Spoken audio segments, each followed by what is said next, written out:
welcome to the show. I'm Nadia Jordana, and you are watching Where Women Talk. My guest today is Fox Point author Helen Holder. She has several exciting books, children's books that she has published, and there's another new one coming out now. So let's go talk with Helen and find out all the exciting news.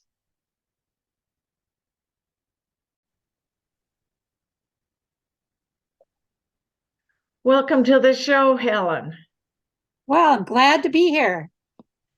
And you have been a very busy author this year. And I should mention that you're with Fox Point Publishing.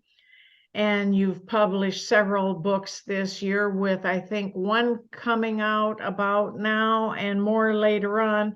So tell me a little bit about what's been going on over the last month or two. Well, we've got the Gnome's Garden, which was Kirsten of Fox Point Publishing said, oh, everybody should write a gnome book because gnomes are big now. So I studied up on gnomes and I found out they're telepathic. So the gnome in this story kind of guides what kind of things he wants in the garden. And then I heard about a crinkle crankle wall and I just thought, oh, that needs to be in a story. So I have a story about that's with the illustrator right now. And then also I have a book called Sleepover with Grandma. And then some of the grandpas feel left out. So I just wrote Baking with Grandpa. So I have the Gnome's Garden is ready for the proof copies, and the Crinkle Crankle Wall and Baking with Grandpa are at the illustrators. So should have 3 books out this year. Yeah, 3 almost monthly coming up here pretty soon. Yeah. Is that right? Yeah, yes. That's exciting and especially great for the readers, the kids in the audience.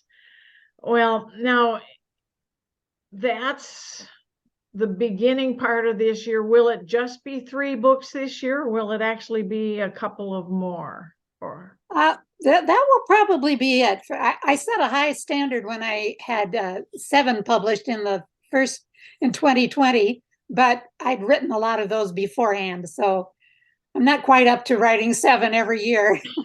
That's right. I made it sounding it was only 3. Yeah.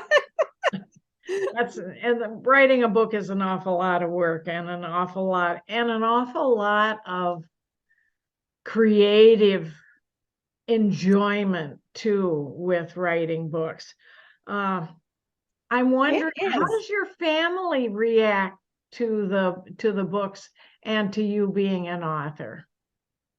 Well, so far they've all been enjoying whatever I wrote. So, and they sell my books to friends, and so that's a good recommendation. Absolutely. And do you have any kind of a method or a system that you use? Pretty much it's just whatever catches my fancy. As I said, I heard about a crinkle crankle wall, which I'd never heard of, but I just thought, oh, those words sound like they need to be in a story. So then you have to do some research and find out what is a crinkle crankle wall. A lot of the stories have been something my grandchildren said or my children said or did. So I get inspiration from just little things like saying I painted a magenta flamingo, and then there's a story. Mm-hmm. Or my son used to bite the pretzels into letters, so I made an alphabet book with pretzel letters. So pretty much if I just hear some words or some phrase that may set me off. Yeah, and I'll bet that let's say you think of a phrase or words, and even I do this as a writer, that catchy phrase like crinkle crankle wall might end up either as an entire book, depending on how the muse hits you, or a line in another book, or even both sometimes, but that's how Right. inspiration tends to go. Yes. So Do you just have you to Kate DeCamillo says you should take a notebook around and you should be writing all these things down that you see and hear. So you have a good place to look for inspiration.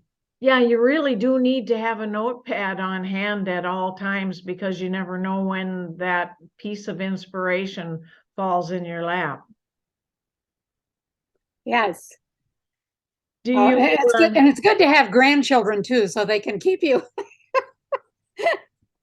I say one of the last books I wrote was a kind of a sequel to An Unusual Tale because I ended that story with saying, well, the knight and the princess did get married, but that's a story for another night. So then some readers said, well, okay, so where's the other story? So I consulted my, at the time, 8-year-old granddaughter about, well, whatever, how should the knight be romantic? How should he propose to the princess? So the book is full of her romantic ideas. grandchildren are great inspiration. Yes. Has storytelling, which I think there's a big part of this is storytelling, has that been a part of your life all along, or is that something that you've perhaps since you're retired you got into? How is that tracked in your life? Well, I was a first grade teacher and I really liked the books and reading the books to the kids. And I always thought, oh, well, I'd like to write a children's book, but I really never did anything with it until I was, uh, probably about 1998. So it was before I retired, but we had a writing group of teachers at our school. And so then I wrote some of them then, and I took some classes about writing and wrote some memoir things. And I've always done devotions for weddings and showers. So I did that little bit of writing, but didn't really get into writing children's book until I retired. What thinking about writers who are like you, what advice would you give another writer that would be like you, retired and thinking that I've always wanted to write a children's book? What advice would you give? I'd say you just need to sit down and write it. Don't worry about anything of the first because you're going to have to go over it many, many, many times anyway. So don't worry about that at the beginning. Just start writing it, and then maybe you have to put it away for a little while and come back and reread it. And then you may decide, well, I don't really like this anyway. And do it. That's a kind of with baking with grandpa actually came out of another book I had written a long time ago about baking bread with Paul, my son. And I, I liked the idea, but I didn't really like how it was coming out. But by the time I got to sleep over with grandma and then thinking about baking with grandpa, it came to be a entirely different story, but it kind of came out of the same roots. So don't throw everything in the trash either. That's It may very be good something you can advice. work on later, make much better. Absolutely. You can get part way through and think, oh, I should toss this. No, don't. Save it. Come back to it later. Yes. Absolutely. Well, show us a couple of the covers and tell us about some of your books. Well, David's Pretzels is the alphabet book with pretzel letters. And it also introduces the idea of because each page has a word you might not be familiar with, like antimacassar or what's on this one, ubiquitous. So it introduces a glossary at the end. I can get the glossary page up there, what a glossary is and how it works. So that was from my son's inspiration. My grandson had learned a whole lot of color words. So when I was painting with him, he said, well, I'm painting a magenta flamingo. So that one has absolutely beautiful pictures. And it kind of pits I think of a snarky big sister telling her little brother what's really true, but he just lets his imagination go. And An Unusual Tale is a dragon and a princess and a knight. So they all have stereotypes about what they should do, but they end up none of them like what their stereotypes say they should be. So they have to change their minds about what they are. Terrific Tongues came from, we were having a discussion about cats in the classroom, about cats' tongues cleaning you. And this one little girl says, yeah, and dogs' tongues slobber on you. So my publisher suggested looking up a lot of facts about tongues. So just lots of animals and then facts about their tongues. Well, that's kind of a nonfiction. Sleepover with Grandma is strictly for fun. Grandma teaches them lots of things that make a big mess. So the designers really got into that, making each page very messy. So that one's just for fun. Glorious Gertie's Fireworks. This was I saw the name of the store on a trip one time, and I just thought, well, that needs a story too. Glorious Gertie's Fabulous Fireworks.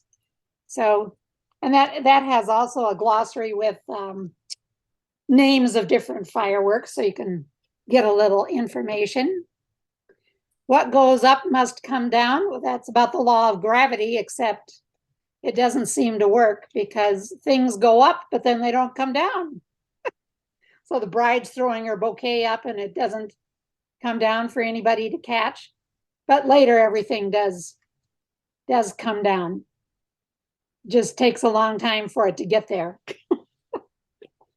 And then this is the one that I had to write with the romantic ideas about how to propose to the princess. So the knight and the princess do get married. But the knight has a really difficult time because all his fancy plans don't work out so well. Oh, fantastic. I think the one about the tongues and the gnomes, I think those are the two that jumped out at me. If I were a child, those would be the first two that my little fingers would go towards. This is just fantastic. Tell me, before we go, final words that you'd like the audience to know, maybe something that I haven't asked you about. Well, it is so important to read to your children, and you should start right away. You can even start before they're born because they actually do hear you in the womb. And it's at the beginning, of course, it's just the rhythm and the sound of your voice. And how can you not have a child on your lap and be reading aloud to them and not everybody feels surrounded by love? And as a first grade teacher, I can tell you it's really important that the kids that come within the first week of school, I could tell which ones had been read to and which ones had not, just because they know the mechanics of how to use a book, that you start on the right side and read right to left and all of left to right. I have a hard time because I was a first grade teacher and stood in front of kids and said left to right with the wrong hands because I can't turn you around. But anyway, they know the mechanics of the book. If they've been read to aloud, they have a much bigger vocabulary and they know how to figure out what words are. And they also know that it's just a fun thing to do. So I'm a big advocate. Read aloud to your children all the time. Helen, that is some of the best advice I have heard all year long. That is fantastic. Thank you for being on the show. And we'll get this available to our audience in no time flat. Well, thank you for having me.